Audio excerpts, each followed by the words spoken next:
Hello दोस्तों, आपका हमारे चैनल पर स्वागत है। कहानी शुरू करने से पहले कृपया हमारे चैनल को सब्सक्राइब करें और बेल आइकन दबाना ना भूलें, क्योंकि हम लाते रहेंगे आपके लिए रोज मजेदार कहानियाँ। तो चलिए कहानी की शुरुआत करते हैं। बहुत समय पहले किशोर नगर नाम की एक गांव में काव्या नाम की एक लड़की अपने भाई मोहन के साथ रहती थी। काव्या का भाई मोहन बहुत ही नेक लड़का था।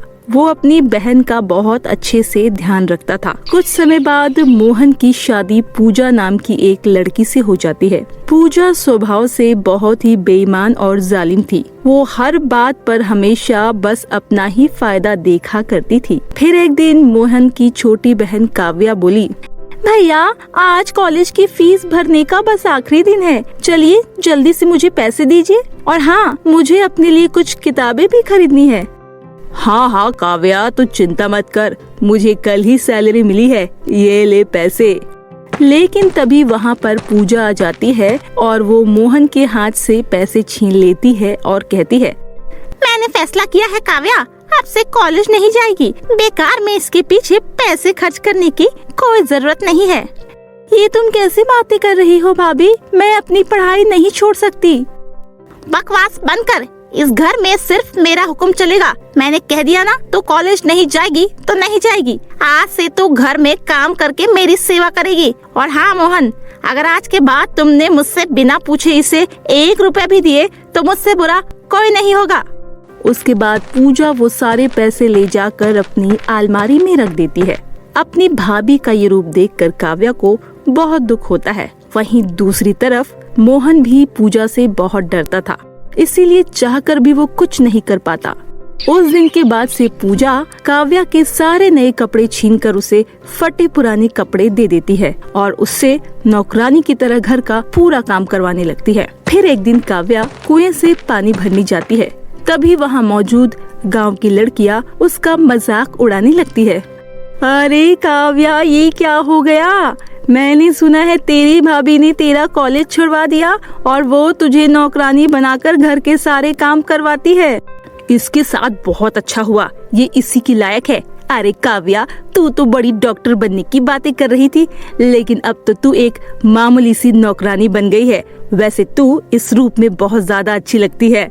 बेचारी काव्या बिना कुछ कहे वहाँ से चली जाती है। इस तरह पूजा काव्या से घर के काम के साथ साथ अपनी सेवा भी करवाती थी। फिर एक दिन काव्या जब कुएं से पानी भरने जा रही थी, तभी रास्ते में उसे तड़पती हुई एक मुर्गी दिखाई देती है।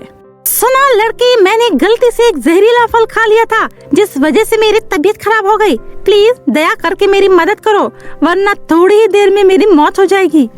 लेकिन मैं तो एक साधारण सी लड़की हूँ, भला मैं तुम्हारे शरीर से जहर कैसे निकाल सकती हूँ?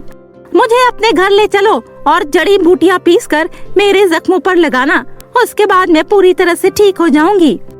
काव्या मटका वहीं छोड़कर मुर्गी को उठाकर अपने घर ले जाती है और जल्दी से जड़ी बूटियाँ पीसकर उस मुर्गी के जख्मों पर लगा देती है। उसके बाद मुर्गी पूरी तरह से ठीक हो जाती है। लेकिन तभी वहाँ पर काव्या की भाभी पूजा आ जाती है और उसे जोर जोर से थप्पड़ मारने लगती है। क्यों रे नालायक, मैंने तुझे कुएं से पानी लाने के लिए कहा था ना, लेकिन तू इस मुर्गी के साथ बैठकर गप्पे लड़ा रही है। चल जल्दी से पानी लेकर आ, वरना मैं तेरी खाल खींच लूंगी। उसके बाद काव्या रोते हुए वहाँ से पानी लेने के लिए कुएं की ओर चल देती है। तभी रास्ते में मुर्गी काव्या को रोककर उससे कहती है, अरे काव्या, तुम्हारी भाभी तो सचमुच बहुत दुष्ट और जालिम है। लगता है वो तुम पर रोज इसी तरह अत्याचार करती है। हाँ, तुमने सही कहा, मेरी भाभी ने मेरा जीना दुश्वार कर रखा है। उनकी वजह से मुझे एक पल का भी चैन नहीं है। तुमने मेरी जान बचाई है, इसलिए तुम्हारे इस एहसान के बदले मैं तुम्हारे सारे दुखों को दूर करूंगी। चलो मेरे साथ। उसके बाद मुर्गी काव्या को लेकर जंगल में मौजूद एक कुएं के पास ले जाती है और उससे कहती है, काव्या, तुम इस कुएं में कूद जाओ। इस कुएं में 2 जादुई लहंगे के घर है। उस जादुई लहंगे के घर की मदद से तुम्हारे सारे दुख दूर हो जाएंगे। क्या मैं इस कुएं में कूद जाऊं? नहीं, मैं ऐसा नहीं कर सकती, मुझे बहुत डर लगता है। अरे काव्या, तुम डरो मत, तुम मुझ पर भरोसा करके इस कुएं में कूद जाओ, उसके बाद देखना तुम्हारी सारी परेशानी दूर हो जाएगी। मुर्गी के कहने पर काव्या उस कुएं में कूद जाती है।